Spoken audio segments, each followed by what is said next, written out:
The pond waited. It had the patience of old things, things that remembered when the sky was younger and the trees still whispered in languages no longer spoken. It had seen children grow and leave, lovers kiss and forget, animals vanish and never return. It had held secrets in its dark silt. It had held silence in its cold depths. Now it held Kimberly. Saturday afternoon. 3 weeks since Star had disappeared.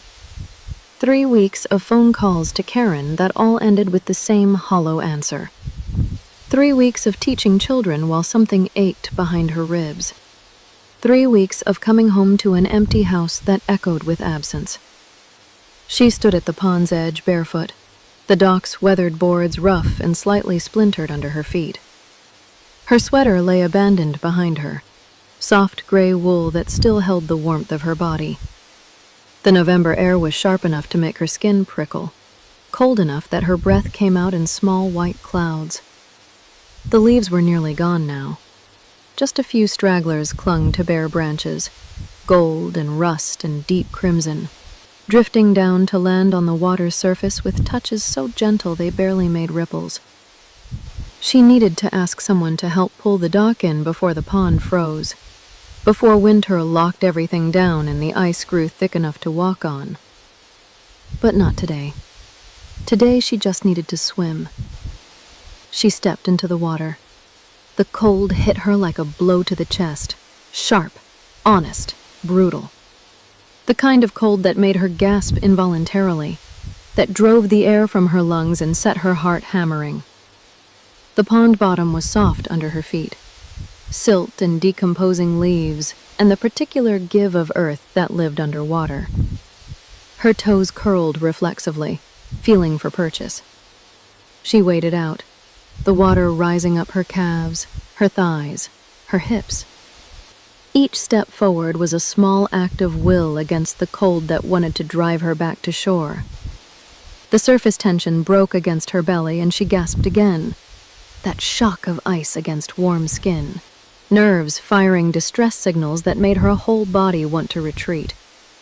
But she kept going until the bottom fell away beneath her feet. Then she dove.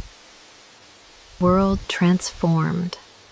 The cold became absolute, not painful anymore, just present, all-encompassing, her body wrapped in it like a second skin. The silence was complete, profound, broken only by the muffled thud of her own heartbeat in her ears and the gentle rush of water moving past as she swam. The light filtering down through the surface was green gold and wavering, making patterns on the pond bottom that shifted and danced. The pond plants grew in dark clusters, long strands of green waving in slow rhythm like an underwater forest. They didn't reach for her with the menacing grasp of nightmare vegetation. They simply existed, swaying to currents she couldn't feel with her skin, rooted in mud that had accumulated over centuries. She swam through them, her body suspended between surface and bottom, between air and earth and water. Her arms pulled in long strokes, her legs kicked in steady rhythm. The water flowed around her, over her shoulders, past her ribs, between her fingers, with a resistance that was almost comforting, something solid to push against, like flying, like being held. The pond knew her, had known her since she was 5 years old, standing at the water's edge, feeling something vast and protective reach out to her, had watched her grow through the years, 7, 10, 12, 15, learning to float, to swim, to dive, had held her through grief she couldn't name when she was too young to understand it, and grief she understood too well now that she was almost 30. Joseph's death, Ira's leaving, now Star's disappearance. The pond had witnessed everything, and it remembered, held those memories in its cold water and dark silt the way it held her body now, with ancient, patient acceptance.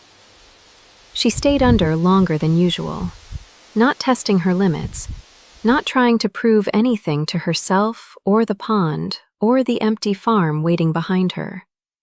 Just letting the cold and the quiet do their work. Letting the pond hold her weight while her mind went still. Her lungs began to burn. That familiar ache for air. That tightness in her chest that grew and grew until it demanded attention. But she waited one more moment. 2. Feeling the burn intensify. Feeling alive in the way that only oxygen deprivation made you feel. Every cell aware, demanding, insistent. When she finally surfaced, breaking through into air, the cold hit her face like a slap. The air was sharper now, the afternoon sliding into evening. The sun had dropped behind the tree line, leaving the sky streaked with pale orange and gray. Her breath came in gasps, deep, grateful pulls of cold air that hurt her throat going down. A leaf landed on her shoulder, bright red against her pale skin, already pruned from the cold water. She didn't brush it away.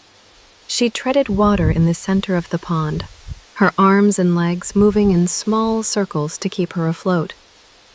Her hair floated around her face in dark tendrils.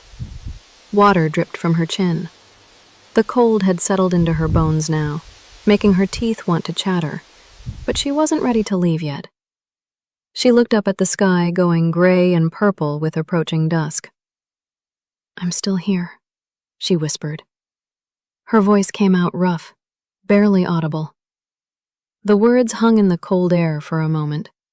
Small, defiant sounds against the vast quiet of the orchard and pond and November evening. And the pond, being old and quiet and not entirely pond, listened. It didn't answer, didn't pulse or shimmer or offer signs like something out of a fairy tale. But it held her, bore her weight, remembered every version of her it had ever known. The 5-year-old who'd felt something protect her here, the brave 12-year-old, the grieving 17-year-old, the woman of almost 30 who came here now when everything else felt uncertain. She swam back to the dock slowly, her arms heavy, her legs tired, her body shaking with cold that had moved beyond discomfort into something else. Something that felt almost like clarity. The water grew shallower. Her feet found the silty bottom again. She walked up out of the pond on legs that trembled slightly, water streaming off her body, her wet clothes clinging to her skin. She climbed onto the dock and wrapped herself in the sweater, damp now from her wet skin, useless against the cold, but she pulled it on anyway because it was something. The wool stuck to her wet arms. She sat on the weathered boards, feeling splinters catch slightly at her thighs through her wet jeans, and looked out at the water.